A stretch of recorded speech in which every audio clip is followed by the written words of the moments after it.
나는 죽고 예수로 살아서 여러분 삶에 막혔던 모든 문제들이 주 안에서 풀려지기를 주님의 이름으로 축원합니다. 오늘 본문은 출애굽기 14장 10절에서 14절까지의 말씀입니다. 바로가 가까이 올 때에 이스라엘 자손이 눈을 들어 본즉 애굽 사람들이 자기들 뒤에 이른지라. 이스라엘 자손이 심히 두려워하여 여호와께 부르짖고 그들이 또 모세에게 이르되 애굽에 매장지가 없어서 당신이 우리를 이끌어내어 이 광야에서 죽게 하느냐?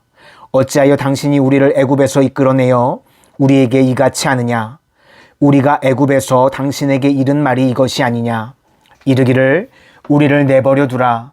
우리가 애굽 사람을 섬길 것이라 하지 아니하더냐? 애굽 사람을 섬기는 것이 광야에서 죽는 것보다 낫겠노라. 모세가 백성에게 이르되 너희는 두려워하지 말고 가만히 서서 여호와께서 오늘 너희를 위하여 행하시는 구원을 보라. 너희가 오늘 본 애굽 사람을 영원히 다시 보지 아니하리라. 여호와께서 너희를 위하여 싸우시리니 너희는 가만히 있을지니라. 아멘. 오늘 본문은 홍해바다를 중심으로 이야기가 시작되고 있습니다. 출애굽한 이스라엘 백성들이 앞에는 건널 수 없는 홍해바다를 만나게 되었습니다. 그리고 이제 애굽의 군대가 이스라엘 백성들을 죽이겠다고 턱 밑까지 쫓아와 있는 상황입니다. 앞으로 갈 수도 없고 이제는 뒤로 갈 수도 없는 말 그대로 진퇴양난의 상황 가운데 놓이게 되었습니다. 우리 인생이라는 것이 참 쉽지 않은 것 같습니다. 여러 가지 고난의 문제들이 우리 인생에 겹쳐서 올 때가 있습니다. 지금 우리나라는 한 번도 경험해보지 못한 코로나로 인해서 전 국민이 마스크를 쓰는 것이 일상이 되었습니다. 이러한 일들로 일자리를 잃고 건강을 상하고 관계들이 깨어지고 너무나 마음 아픈 일들을 계속해서 보게 됩니다. 이럴 수도 없고 저럴 수도 없는 진퇴양난의 상황 가운데 놓여 있는 것 같습니다. 왜 하나님께서 우리 인생에게 이러한 어려운 고난의 문제를 허락하실까요? 첫 번째로 하나님께서는 능력의 주님으로 우리를 만나 주시기를 원하십니다. 오늘 본문에 400년 전 요셉은 애굽의 총리로 있었습니다. 그리고 야곱과 70명의 가족을 이주시켜서 애굽에서 생활을 하게 됩니다. 그렇게 400년이 흐르는 동안 70명의 가족이 200에서 300만 명이나 되는 대민족이 되었습니다. 그런데 바로가 하는 말은, 바로의 능력은 이스라엘 백성들이 너무나 뼈저리게 알게 됐습니다. 바로의 말 한마디로 죽고 사는 것을 바로 앞에서 보게 됩니다. 권력의 능력이 얼마나 무서운지 알았습니다. 그러나 400년이 흐르는 동안 아브라함의 하나님, 이삭의 하나님, 야곱의 하나님 이야기는 많이 들었는데 나와는 상관없는 하나님, 내게는 무능력한 하나님으로 이스라엘 백성들이 이해하고 있었습니다.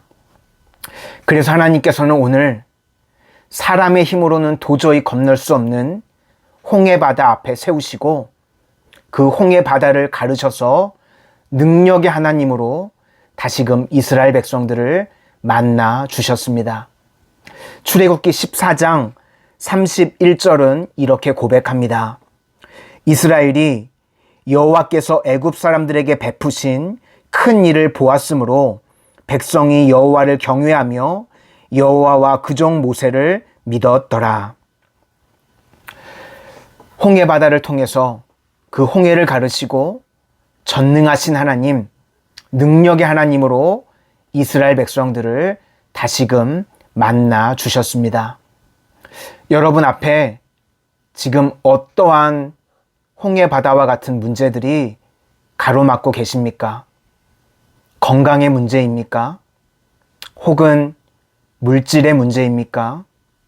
취업의 문제입니까? 올 한 해 그 모든 홍해를 가르시는 능력의 하나님을 만나게 되시기를 주님의 이름으로 축원합니다. 둘째로, 환경과 상황을 바라보지 말고 하나님을 바라보아야 합니다. 이스라엘 백성들은 환경과 상황을 바라보았습니다. 앞에 있는 홍해 바다를 보고 뒤에서 죽이려고 오는 애굽의 사람들을 보자 마음이 무너져 내렸습니다. 본문 10절에 바로가 가까이 올 때에 이스라엘 자손들이 눈을 들어 본즉 애굽 사람들이 자기들 뒤에 미친지라 이스라엘 자손이 심히 두려워하여. 우리가 어려운 일을 당하면 그 어려운 일만을 바라보게 되면서 좌절하게 됩니다. 또 나를 괴롭히는 사람을 바라보면 그 사람으로 인해서 낙심하게 됩니다. 우리는 이럴 때 나를 힘들게 하는 상황이나 환경, 사람을 바라보는 것이 아니라 눈을 들어 하나님을 바라보아야 합니다. 그래서 시편 121편은 이렇게 말씀합니다. 내가 산을 향하여 눈을 들리라. 나의 도움이 어디서 올까? 나의 도움은 천지를 지으신 여호와에게서로다. 이스라엘 백성들이 홍해와 애굽의 군대만을 바라볼 때 모세는 여호와 하나님을 바라보았습니다. 그래서 본문 13절에 이렇게 말씀합니다. 모세가 백성에게 이르되 너희는 두려워 말고 가만히 서서 여호와께서 오늘날 너희를 위하여 행하시는 구원을 보라. 너희가 오늘 본 애굽 사람을 또 다시는 영원히 보지 못하리라. 민수기 21장을 보면 이스라엘 백성들이 하나님을 원망하다가 하나님께서 불뱀을 보내셔서 죽게 되는 사건이 나옵니다. 그때 모세가 하나님께 간절히 기도해서 살 방법을 얻습니다. 놋뱀을 만들어서 장대에 높이 달아서 그 놋뱀을 쳐다보기만 하면 하나님께서 살려주시겠다고 약속하셨습니다. 놋뱀을 바라보기만 하면 살았습니다. 그런데 그 쉬운 걸 하지 않아서 수많은 사람들이 죽고 말았습니다. 여러분 가운데 있는 나를 힘들게 하는 상황이나 환경을 바라보지 마십시오. 눈을 들어 하나님을 바라보실 수 있기를 바랍니다. 나의 도움이 천지를 지으신 여호와 하나님께 오는 줄로 믿습니다. 마지막으로 두려워하지 말고 하나님만을 의지하실 수 있기를 바랍니다. 제가 어렸을 때 목욕탕에 갔다가 빠져 죽을 뻔한 적이 한 번 있습니다. 초등학교 1학년 때까지 엄마 손을 붙잡고 여탕을 갔었습니다. 초등학교 1학년 남자아이가 여탕을 갔으니까 얼마나 까불까불하면서 뛰어다녔겠습니까? 그러다가 온탕에 멋지게 점프를 해서 뛰어들었는데 그만 발을 헛디뎌서 온탕에서 빠져 죽을 뻔했습니다. 때국물이 코로 들어갔다가 입으로 나오고 세상과 나는 간 곳 없고 구속한 주만 보이는 것 같았습니다. 이제 정말 이러다가 주님을 만나겠구나 라는 생각이 들 찰나 어떤 아주머니께서 저에게 구원의 손길을 베풀어 주셨습니다. 정신을 차리고 보자 발을 디뎠는데 그 물 높이가 제 가슴팍에도 채 오지 않았습니다. 두려워하니까 가슴팍에도 오지 않았던 그 물에 빠져서 죽을 뻔했던 겁니다. 두려움은 우리의 생각을 마비시킵니다. 그리고 우리의 몸을 굳게 만듭니다. 두려움은 문제를 과장되게 하고 이제 곧 우리의 삶이 끝난 것처럼 우리를 만들어 버립니다. 그래서 본문에서 모세는 두려워하지 말고 가만히 여호와 하나님만을 바라보라고, 하나님만을 의지하라고 계속해서 말씀하고 있습니다. 이스라엘 백성들이 두려워할 만한 이유가 있었습니다. 건널 수 없는 홍해 바다가, 애굽의 군대가 죽이려고 하는 상황이 눈에 보였기 때문입니다. 그러나 조금만 생각해 보면 두려워하지 않을 이유가 충분히 있었습니다. 전능하신 하나님께서 이스라엘 백성들과 동행하셨기 때문입니다. 그래서 이 내용을 홍해의 법칙이라는 책을 쓴 로버트 모건은 이렇게 설명하고 있습니다. 이스라엘 백성들은 두려워할 만한 이유가 충분했다. 하지만 이유를 따져서 생각한다면 안전을 확신할 만한 이유는 더더욱 충분했다.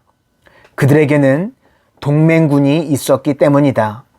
그 동맹군으로 말할 것 같으면 애굽에 12가지 재앙을 내려 바로를 굴복시켰을 뿐 아니라 광야에서도 구름기둥과 불기둥으로 이스라엘을 자상하게 인도하신 그런 분이었다.